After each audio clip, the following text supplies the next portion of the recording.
Normal পরোটা তো অনেক খেলাম, এবার না হয় একটু ভিন্ন ধরনের পরোটা খাই। আসসালামু আলাইকুম everyone, welcome to my channel. নতুন রেসিপির ভিডিও নিয়ে আবার চলে এসেছি আপনাদের সামনে।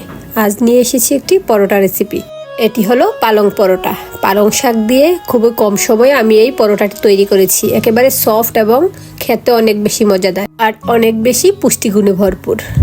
এই পরোটাটি অল্প সময়ে কিভাবে তৈরি করে নেবেন, আমার রেসিপিটি পুরোপুরি ফলো করে নিন। পালং পরোটা তৈরি করছি।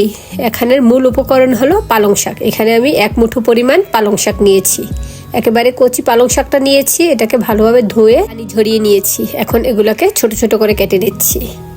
আর এই পালং শাকটার শাক অংশটা বেশি ইউজ করার চেষ্টা করবেন, যেন শাকটা বেশি থাকে। সেজন্য এখানে আমি একেবারে কচি শাকটা ইউজ করছি। শাকগুলোকে আমি ছোট ছোট করে কেটে নিচ্ছি। তারপরে এগুলোকে ভালোভাবে ব্লেন্ড করে পেস্ট তৈরি করে নিব। আপনারা একেবারে আস্ত রেখেও এটাকে ব্লেন্ড করে নিতে পারেন, তবে আমি হ্যান্ড ব্লেন্ডারে করব, সেজন্য প্রথমে ছোট ছোট করে কেটে নিচ্ছি। তারপর একটা পাত্রে নিয়ে এটাকে হ্যান্ড ব্লেন্ডারের সাহায্যে ব্লেন্ড করে নিব।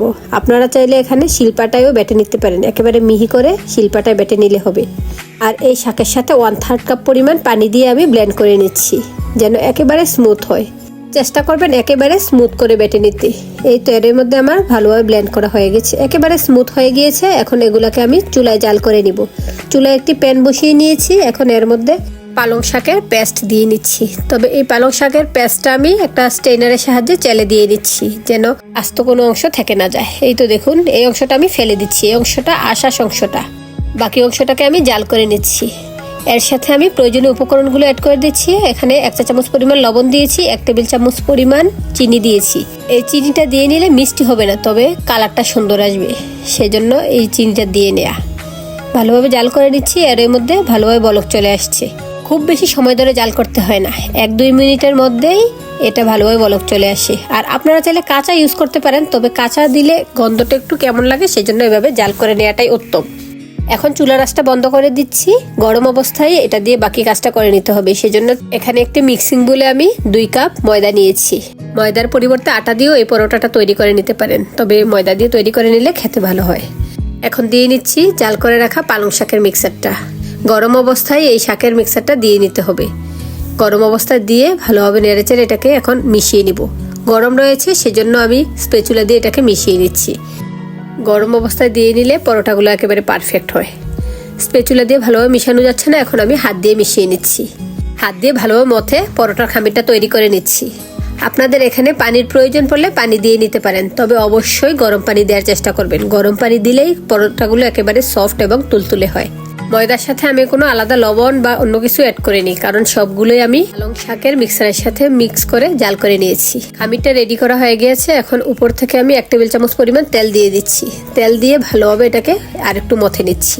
শেষ পর্যায়ে তেলটা দিয়ে নিলে এটা একেবারে সফট হবে, সেজন্য শেষ পর্যায়ে এই সয়াবিন তেলটা দিয়ে ভালোভাবে মথে এটাকে রেস্টে রেখে দিচ্ছি। এটাকে আমি 10 মিনিটের জন্য রেস্টে রেখে দিচ্ছি। আর দেখুন, খামিরটা খুব বেশি নরম রাখিনি, আবার একেবারে শক্তও রাখিনি। ঢাকনা দিয়ে ডেকে রেস্টে রেখে দিলাম। খামিরটা পারফেক্ট হলে পরোটাগুলো পারফেক্ট হয়। 10 মিনিট পর ফিরে আসছি। দেখুন একেবারে সফট হয়েছে। এখন এটাকে আরেকটু মথে নিচ্ছি। এগুলোকে ছোট ছোট করে ভাগ করে নিচ্ছি। যতটা পরোটা বানাবো ততটা ভাগে ভাগ করে নিয়েছি। এখান থেকে এক অংশ নিয়ে এখন আমি এটাকে মথে নিব। মথে পরোটাগুলো বানিয়ে নিব। ভালোভাবে একটু মথে নিচ্ছি, যেন একেবারে স্মুথ হয়। এখন আমি বেলে নিচ্ছি। একটা গোলাকার রুটি তৈরি করে নিব। আর আজকের পরোটাগুলো আমি লেয়ার তৈরি করব, সেজন্য এখানে আমি সেইভাবেই ভাঁজ দিয়ে নিব। এখানে রুটিটাকে পাতলা করে বেলে নিচ্ছি, যেন বড় হয়। এই তো এর মধ্যে বেলা হয়ে গিয়েছে। এখন এর উপরে আমি প্রথমেই দিয়ে দিচ্ছি তেল।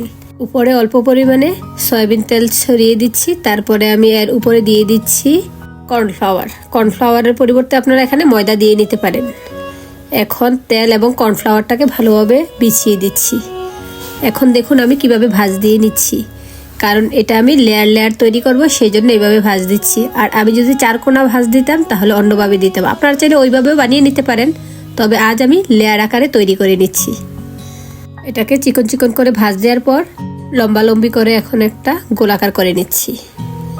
আপনারা ভিডিওটা ভালোভাবে লক্ষ্য করলে বুঝবেন আমি কিভাবে এই অংশটা করে নিচ্ছি। এই তো দেখুন, এভাবে আমি সবগুলো একবার এভাবে ভাঁজ দিয়ে নিব। তারপরে আমি পরোটাগুলো আবারও বেলে নিব। একই রকমভাবে সবগুলো করা হয়ে গিয়েছে। এখন এই অংশ থেকে নিয়ে আমি পরোটাগুলো আবারও বেলে নিচ্ছি। আর আপনাদেরকে বলছি, আপনারা চাইলে এটা স্কোয়ার ভাবেও বেলে নিতে পারেন অথবা এমনিতে গোল করেও বেলে নিতে পারেন। লেয়ার করছি সেজন্য এভাবে করে নিলাম।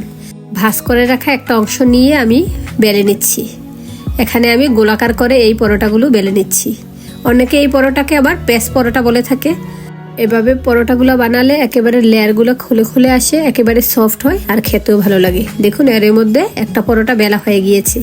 এই অবস্থায় এসে একেবারে পাতলাও করব না, আবার একেবারে ভারী রাখবো না। নর্মালি আমরা পরোটাগুলো যেমন পুরুত্বের রাখি তেমন রাখবো। এটাকে তুলে আমি এখন চুলায় দিয়ে দিচ্ছি। চুলায় একটি প্যান বসিয়ে নিলাম।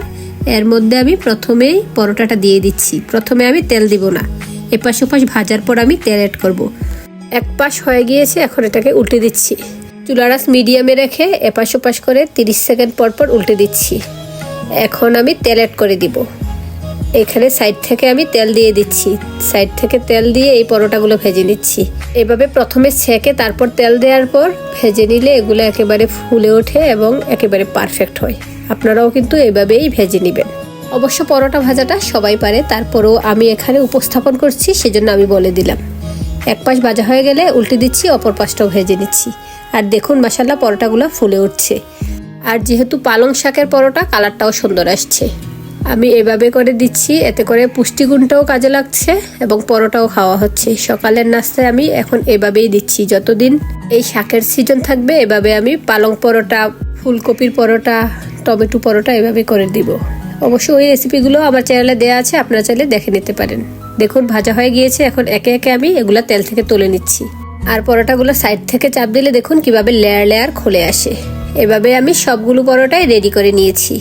এই পরোটাটি খালি খালিও খাওয়া যায়, এছাড়া মাংসের সাথে খেতে অসাধারণ লাগে। আজ তাহলে এই পর্যন্তই। আল্লাহ হাফেজ, আসসালামু আলাইকুম।